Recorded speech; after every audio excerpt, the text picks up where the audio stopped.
வணக்கம். பரபரப்பு மீடியா செய்திகளுக்காக நான் நிரோஷன். ரஷ்யாவின் நிழல் கடற்படையை சேர்ந்ததாக கூறப்படும் ஒரு எண்ணெய் டேங்கர் கப்பலை கடலில் வழிமறித்த பிரெஞ்சு கடற்படை கப்பலின் மேல்தளத்தில் ஏறி சோதனையிட்டுள்ளது. இந்த ரஷ்ய எண்ணெய் டேங்கர் கப்பலுக்கும் கடந்த மாதம் டென்மார்க் மீது பறந்த ஆளற்ற விமானங்களுக்கும் இடையில் நேரடி தொடர்பு இருப்பதாகவே சந்தேகிக்கப்படுகின்றது.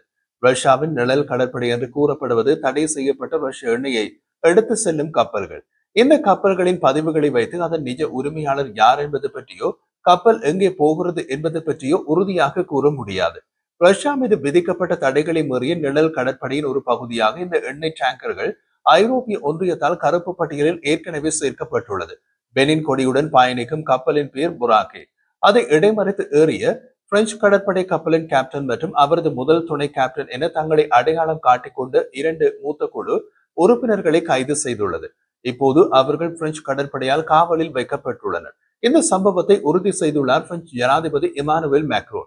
இந்த ரஷ்ய கப்பலுக்கு டென்மார்க்கில் பறந்த ரஷ்ய ஆளற்ற விமானங்களுடன் தொடர்பு இருப்பதாக வந்த செய்திகளை பிரெஞ்சு ஜனாதிபதி இமானுவேல் மேக்ரோன் உறுதிப்படுத்தவில்லை. ஆனால் ரஷ்ய கப்பல் கடுமையான குற்றங்களை செய்ததாக புதன்கிழமை கூறினார். ரஷ்ய கப்பல் பிரெஞ்சு கடற்படையால் கைப்பற்றப்பட்டு தற்போது மேற்கு பிரெஞ்சு நகரமான செயின்ட் நைசைர் அருகே நங்கூரமிட்டுள்ளது.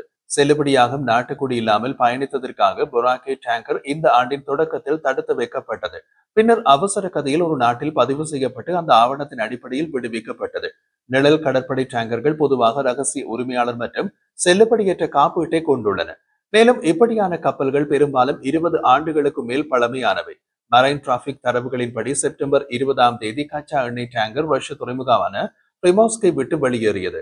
கடந்த வாரம் பால்டிக் கடல் வழியாகவும் டென்மார்க்கின் மேற்கு பகுதியை கடந்து வடகடலுக்குள் நுழைந்து மேற்கு நோக்கி பயணித்தது. 2007ஆம் ஆண்டு கட்டப்பட்ட டேங்கர் பிரான்சின் வடமேற்கு முனையை சுற்றி வளைத்த பின்னர் பாதையை மாற்றி கிழக்கு நோக்கி சென்று ஒரு பிரெஞ்சு போர்க்கப்பலால் பின்தொடரப்பட்டதாக கப்பல் கண்காணிப்பு தரவு காட்டுகின்றது. நேற்று புதன்கிழமை கிரெம்ளின் இந்த கப்பலை பற்றி தம்மிடம் எந்த தகவலும் இல்லை என்று கூறியது. கிரெம்ளின் செய்தி தொடர்பாளர் டிமிட்ரி பெஸ்கோவ் மேலும் தெரிவித்த போது, வெளிநாடுகள் ஆத்திரமூட்டும் நடவடிக்கைகளை செய்த போது ரஷ்யாவின் தேசிய பாதுகாப்புக்காக ரஷ்ய ராணுவம் சில நேரங்களில் சில நடவடிக்கைகளில் ஈடுபட வேண்டி இருந்தது என்று கூறினார். அவரது கூற்றின் சரியான அர்த்தம் என்னவென்று புரியவில்லை. ஆனால் அவரது கூற்றிலிருந்து பிரெஞ்சு கடற்படையால் கைப்பற்றப்பட்டுள்ள ரஷ்ய கப்பலுக்கும் ரஷ்ய ராணுவம் அல்லது கடற்படைக்கும் இடையே ஏதோ தொடர்பு உள்ளது. சிறப்பு வலைதளமான தி மேரைடைம் எக்ஸிகியூட்டிவ் வெளியிட்டுள்ள தகவலின்படி 801 அடி நீளமுள்ள இந்த ரஷ்ய கப்பல் கடந்த மாதம் டென்மார்க்கில் விமான போக்குவரத்தை சீர்குலைத்து மர்மமான ஆளற்ற விமான பறத்தலுடன் நிச்சயமாக ஏதோ தொடர்பு உள்ளது. இந்த டேங்கர் கப்பல் டென்மார்க் மேலே பறந்த ரஷ்ய ஆளற்ற விமானத்தின் ஏவுதளமாக பயன்படுத்தப்பட்டிருக்கலாம். அதாவது கப்பல் மேல்தளத்திலிருந்து ரஷ்ய ஆளற்ற விமானம் புறப்பட்டு சென்றிருக்கலாம். அல்லது டென்மார்க்கில் பறந்த ரஷ்ய ஆளற்ற விமானங்களுடன் தொடர்புபட்ட ஏமாற்று வேலைகளுக்கு இந்த கப்பல் பயன்படுத்தப்பட்டிருக்கலாம் என்று வெளியீடு கூறியது. உதாரணமாக இந்த கப்பலில் இருந்து மின்னணு போர் கருவிகள் இயக்கப்பட்டு டென்மார்க்கின் வான் பாதுகாப்பு சிக்னல்கள் குழப்பப்பட்டு ரஷ்ய ஆளற்ற விமானம் டென்மார்க்கில் பறக்க வழி ஏற்படுத்தி கொடுத்திருக்கலாம்.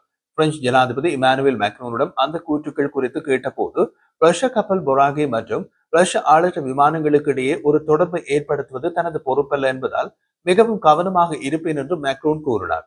கடந்த மாதம் டென்மார்க் விமான நிலையங்களான ஆல்போர்க், எக்ஸ்ஜெர்க், சாண்டர்போர்க் ஆகியவற்றின் மேலும் ஸ்கிரிப்ஸ்ட்ரப் விமான தளத்தின் மேலும் பல ஆளற்ற விமானங்கள் காணப்பட்டன. பின்னர் அவை தாங்களாகவே அங்கிருந்து அகன்று சென்று விட்டன. ஆளற்ற விமான நடமாட்டங்களால் டென்மார்க்கில் கோபன்ஹேகனுக்கு பின்னர் நாட்டின் மிகப்பெரிய விமான நிலையங்களில் ஒன்றான வடக்கு டென்மார்க்கில் அமைந்துள்ள ஆல்போர்க் விமான நிலையம் பல மணி நேரம் மூடப்பட்டது. கடந்த வாரம் தனது வான்வெளியில் நடந்த சம்பவங்களுக்கு யார் காரணம் என்று டென்மார்க் வெளிப்படையாக கூறவில்லை. ஆனால் அது மாஸ்கோவாக இருக்கலாம் என்று டென்மார்க் பிரதமர் மெட்டே ஃபிரெடெரிக்சன் கூறியுள்ளார். பால்டிக் கடலின் பகுதியில் நேட்டோ கூட்டணி தனது கண்காணிப்பை அதிகரிப்பதாக அறிவித்த ஒரு நாளுக்கு பின்னர் டென்மார்க்கின் பல விமான தளங்களுக்கு அருகே மீண்டும் ஆளற்ற விமானங்களை கவனித்ததாக ஞாயிற்றுக்கிழமை டென்மார்க்கின் பாதுகாப்பு அமைச்சு கூறியது.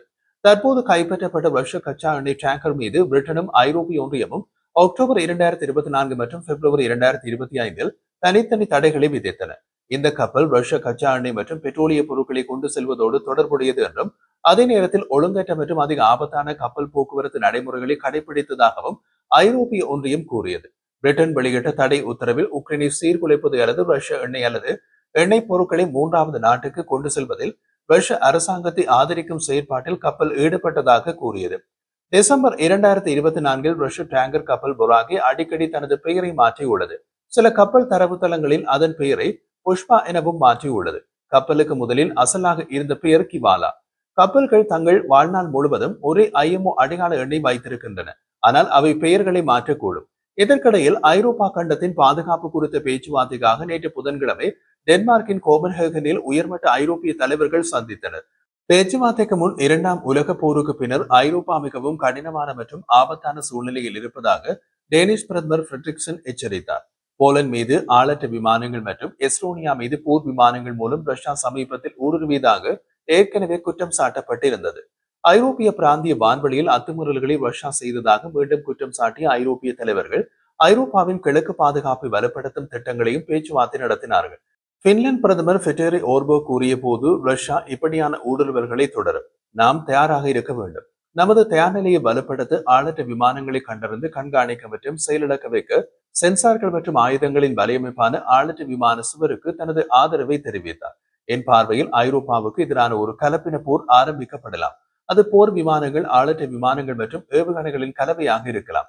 அதற்கு நாம் பதிலடி கொடுக்க வேண்டும் என்று ஃபிரெட்ரிக்சன் புதன்கிழமை செய்தியாளர்களிடம் கூறினார். ஐரோப்பிய ஒன்றியத்தின் 27 நாடுகளின் தலைவர்கள் ஐரோப்பாவில் முடக்கப்பட்ட ரஷ்ய சொத்துக்களை பயன்படுத்தி உக்ரைனுக்கு $165 பில்லியன் நிதியினை வழங்குவதற்கான திட்டத்தை விவாதித்த முதல் வாய்ப்பாகவும் இந்த சந்திப்பு உள்ளது. அவர்கள் உச்சி மாநாட்டுக்கு வந்தபோது சில ஐரோப்பிய தலைவர்கள் இந்த யோசனைக்கு வலுவான ஆதரவை தெரிவித்தனர். மற்றவர்கள் மிகவும் எச்சரிக்கையாக இருந்தனர். கிரெம்ளின் நேற்று புதன்கிழமை இந்த திட்டத்தை தூய திருட்டு என்று கண்டித்தது.